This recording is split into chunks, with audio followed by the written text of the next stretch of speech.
now. A lot of thoughts have been pondered into the making of this video, and a lot of them went in, a lot of them went out. My thoughts, that is, and I've tried to, try to think about how I was going to say what I was going to say, but I'm just going to end up winging it because it is what it is. I don't really think it seems to be like a claim, support, explain type of video. But the purpose of this is, mainly for anybody that rides bikes at all, I would say, street bikes, sport bikes, whatever, wanting to get into motorcycles, whatever. Like, this is a video you're going to want to watch because I'm going to cut it,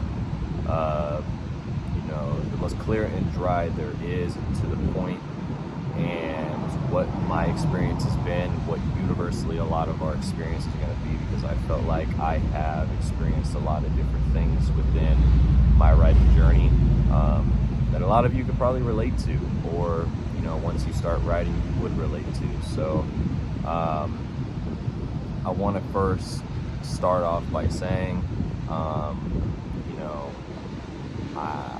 I love riding. I started riding in 2020. I got my first bike. It was an R6. I have quite a bit of throttle control, so I was able to go ahead and handle an R6. And an R6 doesn't really have any power down low anyway, so it's an easy bike to learn on, don't get me wrong. So it's a 2001 R6. And, I love that bike. I got it for like $2,300. It was like right before COVID. And it was perfect because while everybody was stuck inside, I was out riding, I was having a good time. This was in Seattle. So anyway, riding journey went, blah blah blah, met some friends, this, that, and the other. A great time, a great point in my life. It was better than being on lockdown like the rest of the world, because we were good. We didn't even need face masks. We had helmets on. Like, we were chilling. We found a loophole in society, at that time, and it was everything I needed at that point. A little bit of a fast forward, went on a couple rides, blah blah blah. Eventually I did go down. I slid out on some dirt, fell into a ditch, broke my ankle on impact because I was wearing cheap built brand cycle gear riding boots. And I will 100% say, number one thing, do not cheap out on gear. Do not buy the cheap crap. Don't buy anything from cycle gear because it ain't going to save your life. And it ain't going to heal your bones, help your bones. It's not going to help your skin much. Go ahead and just X cycle gear out of the picture, because that's not where you want to get riding gear that's going to actually keep you safe. Anyway, I went down and stopped riding for a little bit or whatever, but as soon as I could put pressure back on my foot, I was back out on the bike, and I was in a cast, back riding my R6 again.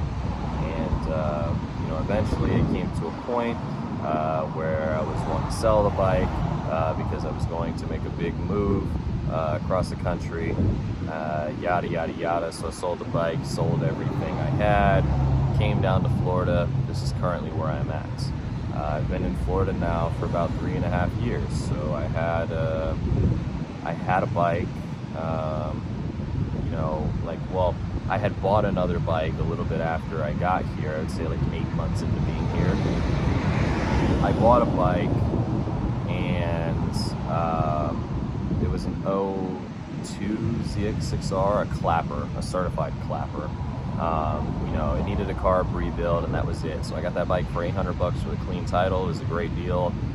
Paid like another $800, I think, or whatever. You get the carbs done, whatever, blah blah blah. So anyway, $1,600 into a 600cc bike was insane. It was unheard of. So it was like, whatever. I mean, that's perfect. I'll take it, and I did take it. I made it the nicest that I could, spray painted it, whatever. But one of my things that was the hardest thing for me was just finding friends. I mean, I rode, but I was such an introvert, man. Like, it was hard for me to find friends and people to ride with. And just riding by yourself is just boring, man. Like, you gotta have people to ride with.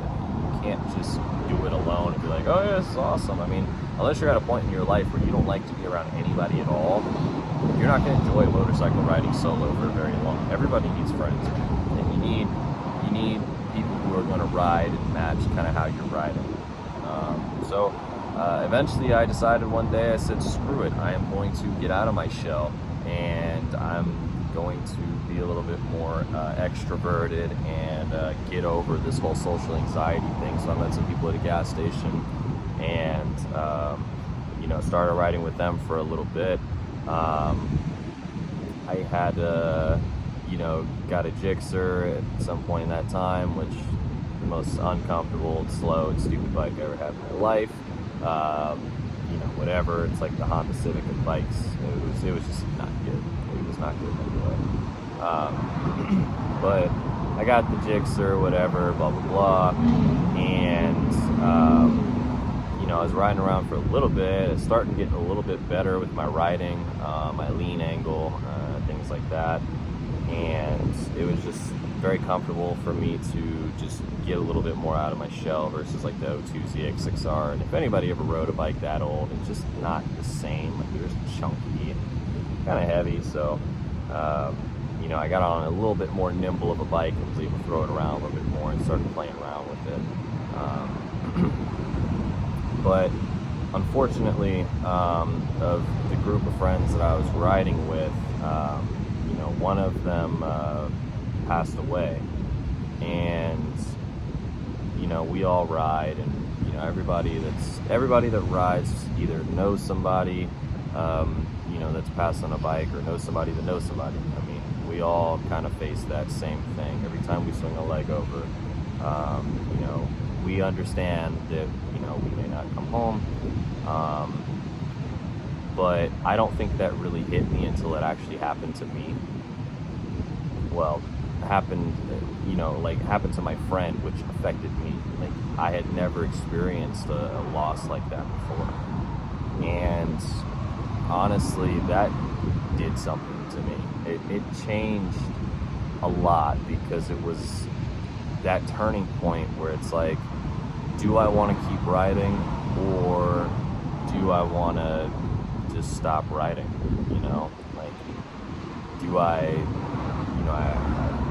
Do I not want this to happen? Do I want to prevent this before something tragic can happen? And I thought about it for a little bit. I had the Gixxer, and I said, you know what? I said, for one, I don't think my friend would have wanted that.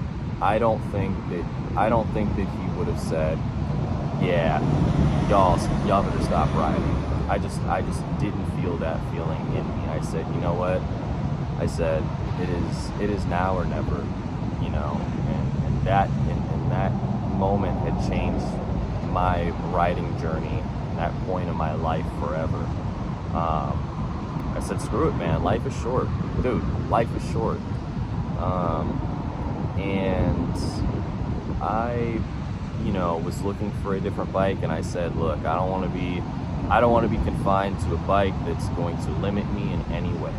I went from that 06 Gixxer 600 to a 2015 R1. I called my bank, I pulled a loan, I made some friends because of it. It was a win all the way around, and my friend would have loved that bike. I really think he would have loved that bike. And I loved the bike. I did at the time. I did love that bike. 2015 R1, quick shifter. It's a Raven edition. It was an awesome bike. It was something unlike anything. Nice TFT display. Like, it's a beautiful bike. And I just became an animal. I just became something I would have never imagined in myself. I saw people ride crazy, saw motorcycle videos, whatever, blah, blah. I never thought that was going to be me. I was always like, oh yeah, I can take this corner, this right turn onto the street, and that's about it, or whatever. No, I became an absolute animal. But because of where I'm at in Florida, there's not many roads around here. If anybody knows this area, there are not many roads around here that you can go ride on and get cornering practice. Specifically, in Volusia County, there's not much. I'm just going to go ahead and say that. There's not much. So I had to improvise anywhere that I could.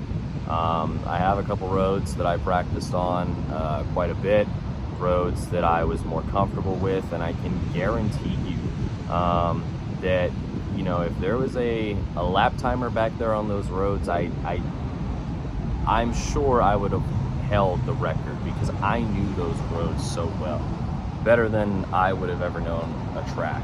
I mean, I was so comfortable getting over, putting you know, knee down in the street, you know, every single corner back there, you know, getting elbow down once or twice. I put together a ride where we went out like an hour away, and it was basically our version of Isle of Man. And if you don't know what Isle of Man is, just look it up. I don't want to explain it right now. But basically, there was no cops out there, there's barely any traffic, and we just did not care. We tore up the streets. So it was something awesome. I mean, I hosted those rides, and, you know, I always set the pace for the group and things like that. There were roundabouts that I'd be dragging me in and stuff, or whatever. Like, all of this on the street.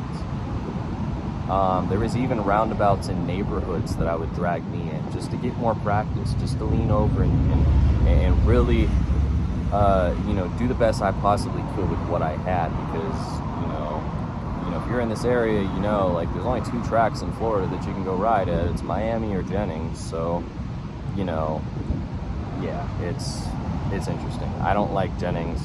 I didn't like Miami that much, and then I went to Jennings and I said, no, I really don't like Jennings. Miami's a little bit better if you can make it out there. So anyway, you know, like I said, the way that I rode just became very collectively put together. What most people can consider dangerous, yes, but I practiced and never went outside of my capabilities, like beyond what I could have done. Have I had close calls? Maybe, but I can't really say that I really did, because I always took it a little bit. And to the point where it was like, oh my God, like, I'm flying through here and I'm waiting for people to catch up behind me. Like, I'm waiting. It's not like, you know, I'm waiting on people on same size bikes, so it's not like I'm waiting 5 minutes and just kicking the kickstand down and having a good time or whatever. Like, but it was to that point. You know, I was just flying, and eventually I got rid of the R1 because I just hated it. I thought that bike was just not good. The R1 is not a GP winning bike, and it's not, you know, yeah. I'm just not going to get into that. It's Ducati, Aprilia, KTM. That's who's winning races. Okay. So I got another bike. Sold the R1 and got an Aprilia RSV4. And if I thought that I was crazy before, you should have seen me riding the RSV4.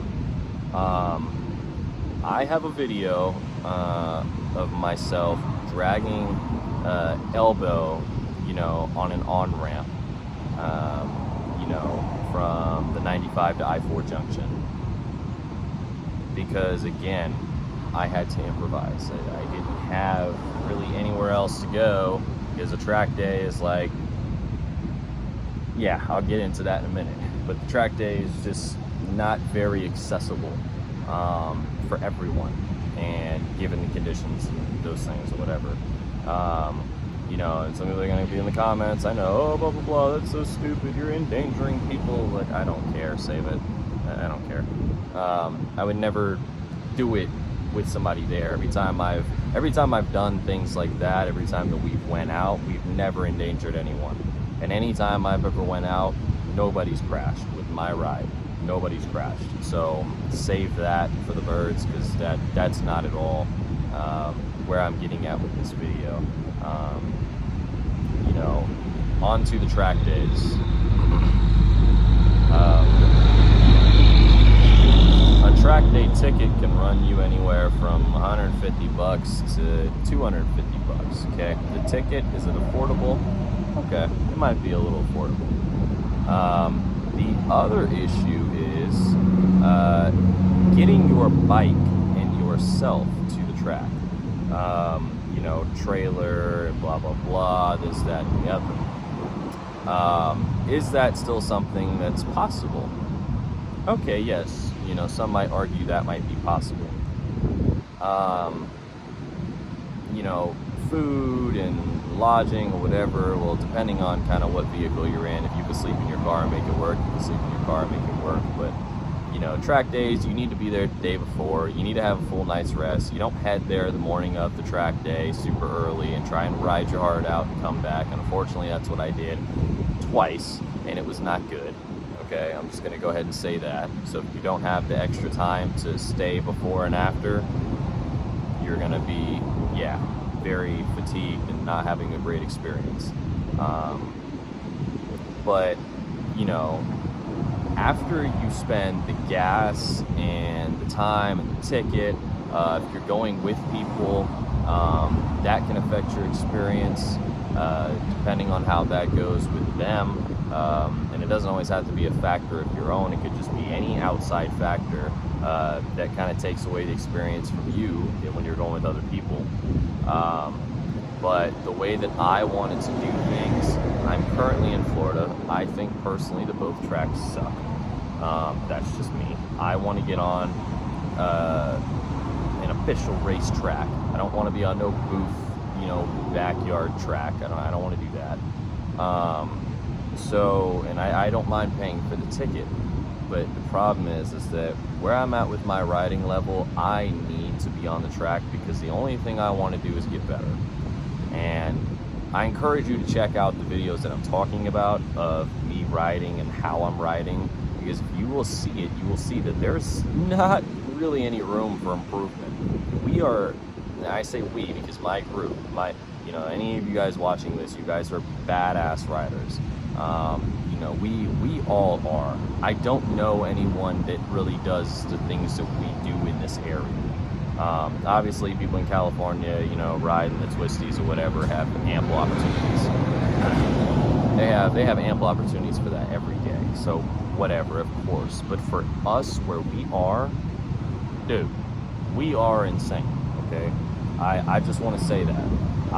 Hats off to you guys, because you guys have made this experience, you know, better than what it normally could have been, and better than what it was.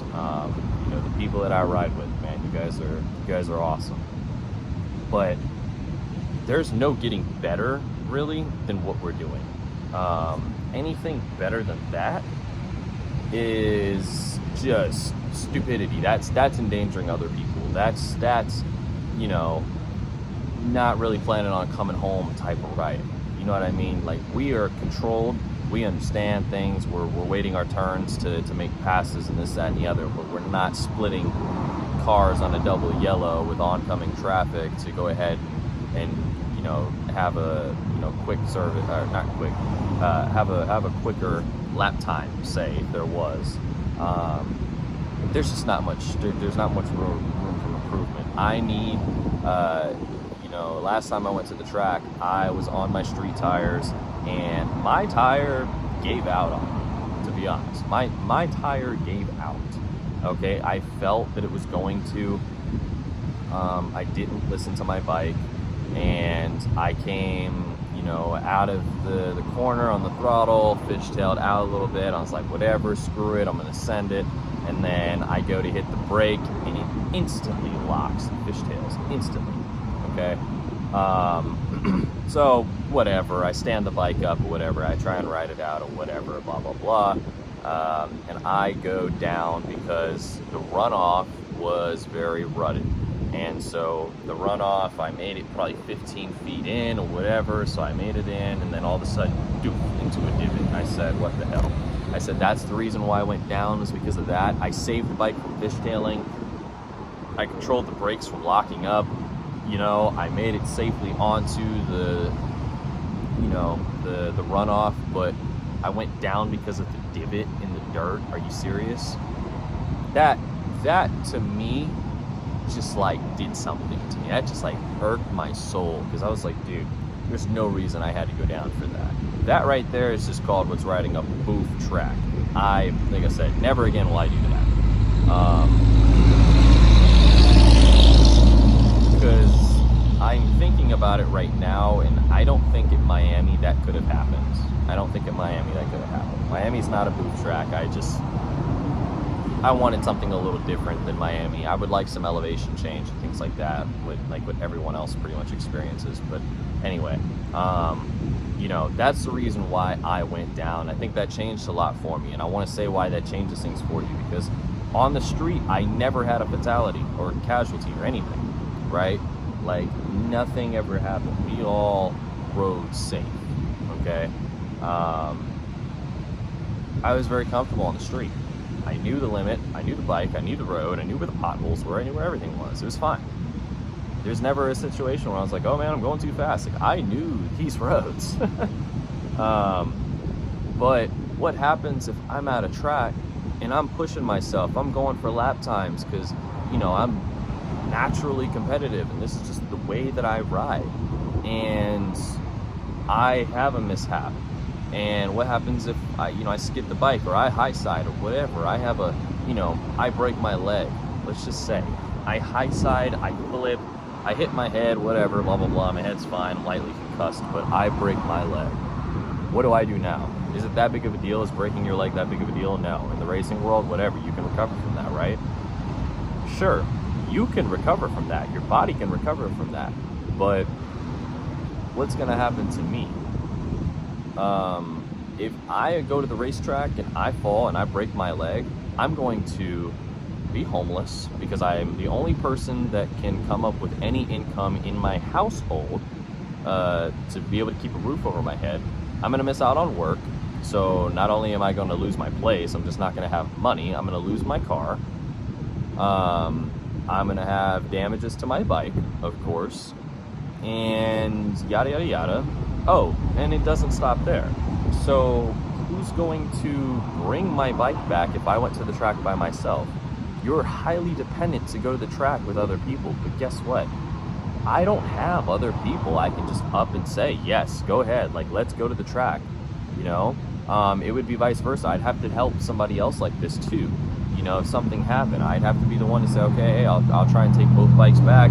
I'll make sure your stuff is good, because if I go to the hospital for the night or whatever, they're wrapping me up, they're casting me, whatever. Who's watching my stuff?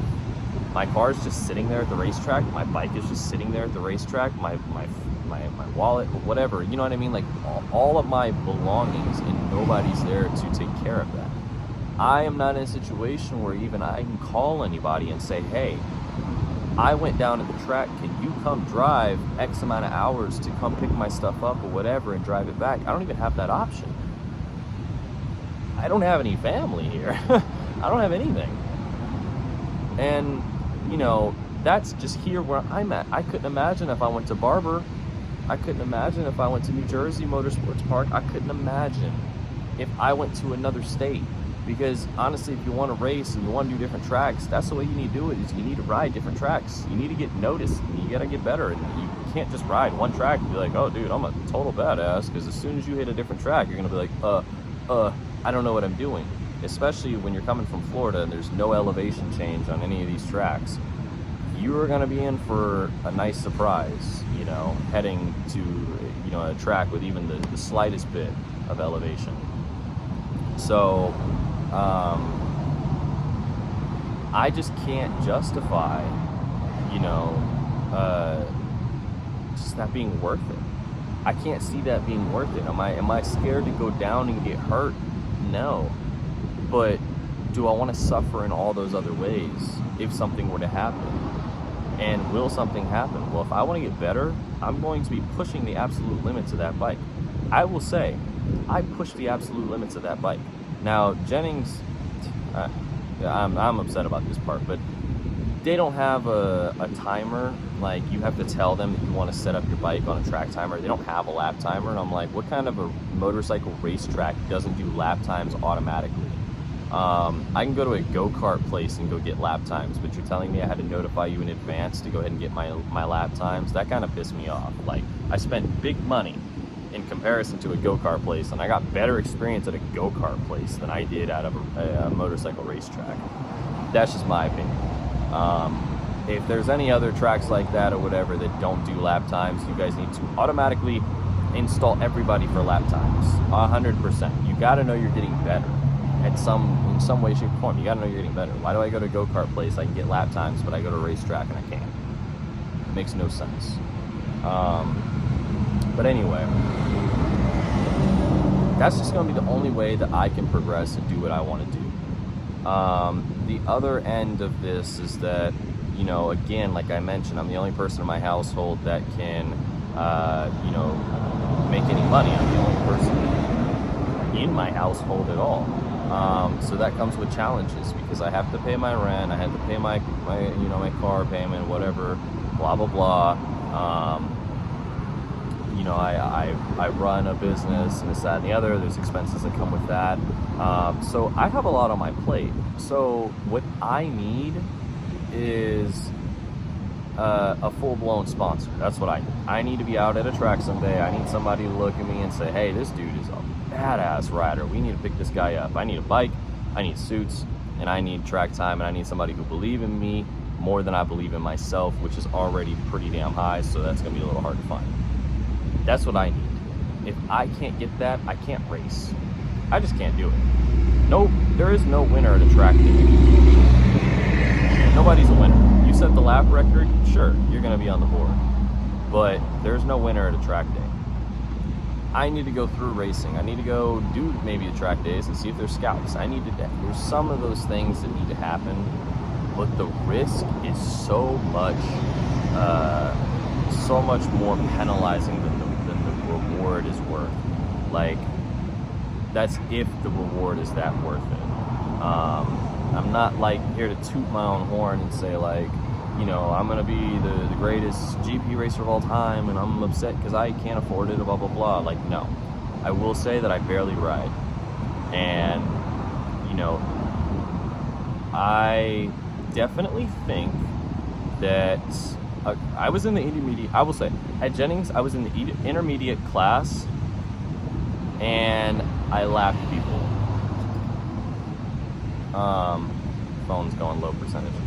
I was in the intermediate class, my first time at that track, and I lapped people. Now, am I to say that those people at the intermediate group were for their first times too? I don't know, but even if, whatever, if I'm lapping people, I should probably be in advance. To be in advance, my first time at a racetrack, my first time at that track, on street tires, is insane. To be honest, that's just insane. To me, that says there's a lot of room on the table here. There's a lot of growth. There's a lot of natural talent. I might be able to make something work. That's what that tells me. You can drop in the comments what y'all think. I feel like everybody's different. Everybody's got different experiences. But I will go ahead and say that I think, for me, that's pretty impressive because I hardly ride as is. I think the last time I rode my bike was probably 2-3 months ago. So I don't even ride that much. So to have a 2-month break off my bike, swing a leg over and be lapping people in intermediate is, yeah, I'm just gonna go ahead and leave it at that. And it's not boasting, that's just saying literally like there is potential here. I love bikes. I wanted to give it my all, but I gotta stop riding because if I don't,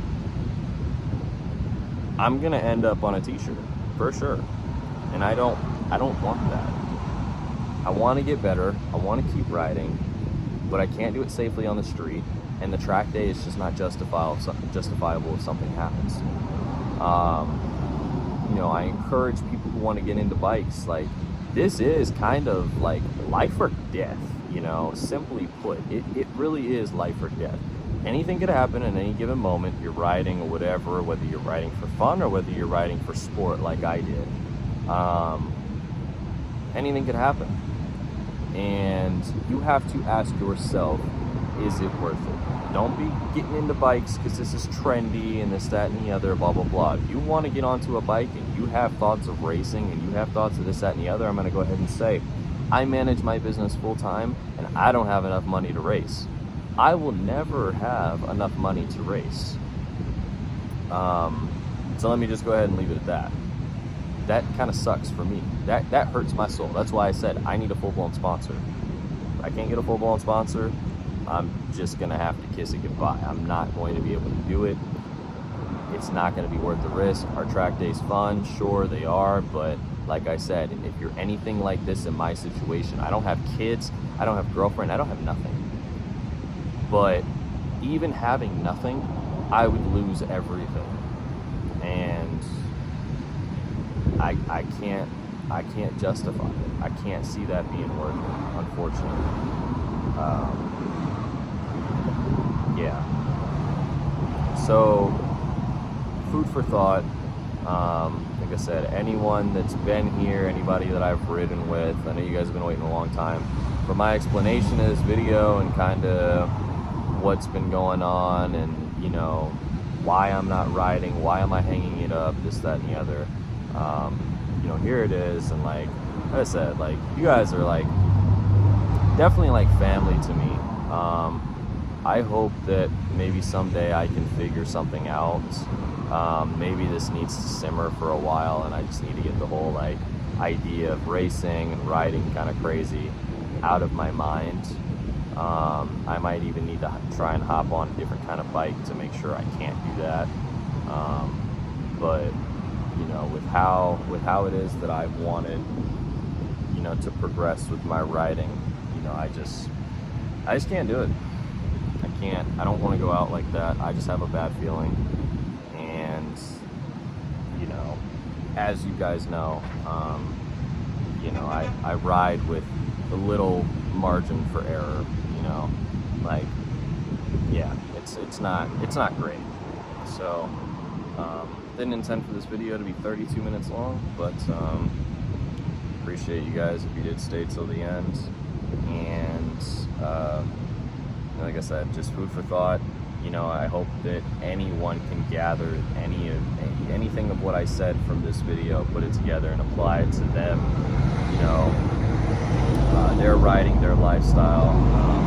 You know, because like I said, man, this sucks. This is the one thing I really, really enjoy doing, but I don't want to die doing it. I'm sorry, I don't. So, you know, like I said, maybe I just need to wait a little while. You know, but I am selling my bike, and I won't be doing any of this for a long time. So, just have to do what I have to do, unfortunately. So, I doubt this video. I think the only way that I'd be able to, like I said, the only way I'd be able to make this happen at any point in the future would just be like, if I'm making videos and I'm just talking about this kind of stuff in my life, somewhere somebody says, oh wow, let's check this guy out, blah blah blah, and I get an offer for a sponsorship, a legitimate one, then that'd probably be the only way.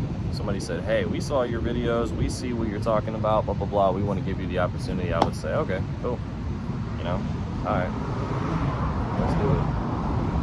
But yeah, unless that happens, then I'm kind of fish out of the water. So appreciate you guys, and see you guys on the next video. Hope you all have a good one. Views from Flagler Beach.